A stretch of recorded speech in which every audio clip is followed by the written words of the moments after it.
has still has the lead, but Ateneo has made their run. Yes, that's You know, right. they're down. They were down by as big as 10 points, but now they've trimmed down that lead with that service error of Ruby. 2 points na lang. Oo. Alam mo kung ano pang interesting dyan? If you look at the stats here in third set, alam mo bang ang attack points ng Ateneo is only 3? San Sebastian has had 12. But what made the difference and kung bakit nakahabol itong Ateneo is because of the number of errors that Sandugo, San Sebastian has committed. About 8 points, Wow. imagine. Wow, those are giveaway points right there. And Hussein Roses connecting again with that running spike. Gives them back a 3-point lead.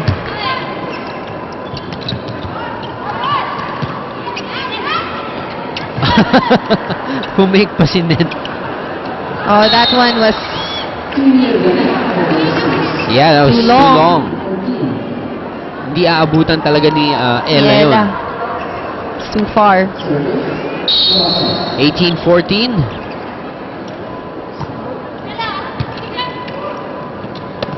Z. There's a touch on the block. Angela tips it in. They go back to Ella. Off the block. Smart play by Ella De Jesus.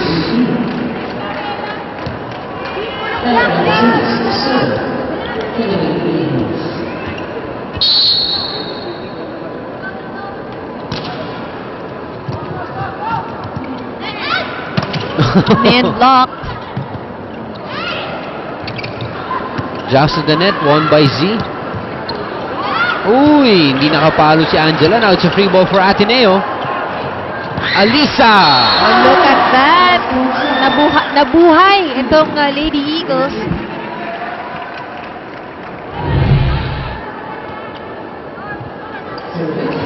Let's look at display. Ayan, no? Doon talaga nakaharap all the way. Excellent cross-court attack. Oh, excellent serve. De Jesus. Now it's a 1-point lead. Imagine coming from that big lead earlier. Isa-isa, naging patient lang tong Ateneo. No? Talagang worked on it one at a time. Bukod doon, yung mga errors pa ng Sandugo, San Sebastian really made it easier for Ateneo. Oh, that's too long right there. Wala siya sa position, but again, I really thought that we were gonna expect a very quick third set. Yes. But look at it now. Look at the score. Dumikit na po ang Ateneo. And, oh, what a lucky break! I thought it was gonna go back to the side of Tumawid Sandugo. Tumawid. And din yung mga bolang mas mahirap ang i-receive. Although you think that the ball was slowed down, but the direction all of a sudden changes. Angela Binting was brought out at binalik itong si Nene Bautista. Push out. Nene is right there. Oh! But it's too close to the net. Yeah, Ito and yung too mga sharp. errors. Ito yung mga errors na ngayon nakikita natin. It just doesn't come one at a time. Nangyayari sa kanila parang metro ng taxi. Aha. Dire-diretso. Let's see now. Uy!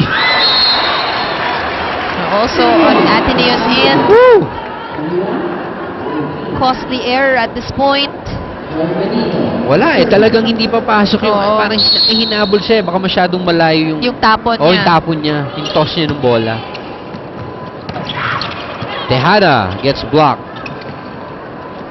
Oh, Alisa. Now, you can see yung they're being too careful. You know, masyado sila nag-iingat dun sa plays nila because it has become close again. Timeout by Ateneo. Let's listen in. Kaya mo ba? Okay, kaya na sa tape yung... Aray mo! Kaya mo mag-block eh. Ganun Hindi, ako. Ha? Kita ko lang. Ang maliit na mag-block. Huwag kayo Taiwan. Huwag mo patamain. Hindi nakakaranig yun eh. Marunong ko mag-ranig. Ito mga big quick.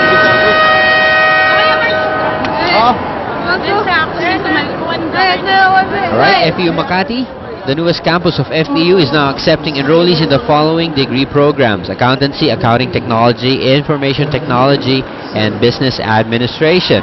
Get that business education in the heart of the business district. 836-2002 or visit www.feu.edu.ph.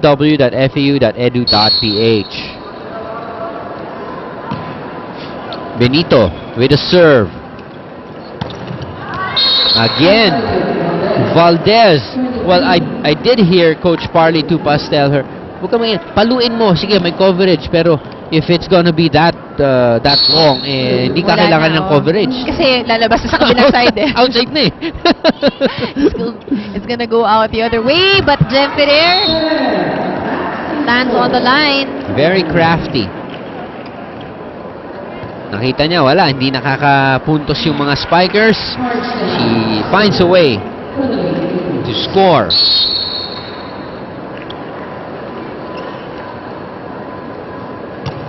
Tejada with a good jump. Ba? Oh, Ruby! Ruby De Leon Pumapalo. with an attack of her own. It is now match point for Sandugo San Sebastian.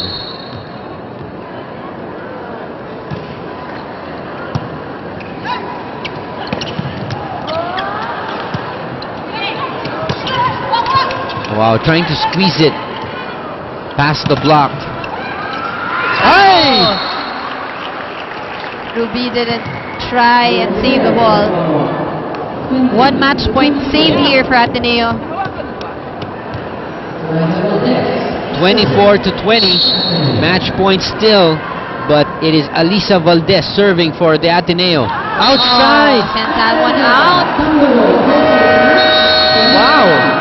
Alisa, with that crucial service error, gives a 3-set win to the Sandugo San Sebastian. Let's take a look at her shakies. A shake and play. Look at this. Well read. Also, good decision by Sandugo San Sebastian letting go of that ball. That is so true. It is a 3-set win for Sandugo San Sebastian. We'll be right back for the wrap-up and the Shakey's best player of the game after this short break.